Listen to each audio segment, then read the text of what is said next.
Medzi najznámejšie určite patrí taký Riesling rínsky. S tým, keď sa stretneme v pohári, tak naozaj vieme ho rozlíšiť veľmi jednoducho. Má svoju typickú korenistosť a hlavne rokmi nazrievania sa v ňom objavuje jemný takýto petrolejový tón. Čím sú tie Rieslingy staršie, o to viac ten petrolej je tam intenzívnejší. Takisto Sauvignon Blanc, veľmi známa odroda, obľúbená aj v našich končinách, typické egrešové vône, broskyňa. Rovnako čierne rybezle z tých najlepších kategórií týchto vín. V bielom víne čierne rybezle, to si vieme hneď spojiť, že je to Sauvignon Blanc.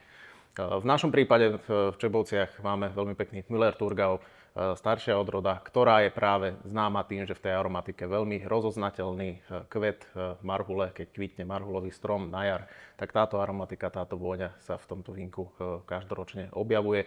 A teda nezáleží od toho, v akom regióne bolo to hrozno vypestované, ale teda je to veľmi typická vlastnosť. Takisto burgundské odrody, rulandské biele, chardonnay majú veľmi jemný takýto chlebovinkový tón, ktorý sa vo všetkých týchto senzorických opisoch objavuje, lebo práve nazrievaním aj na jemnom kvasničnom kale sa toto zintenzívňuje.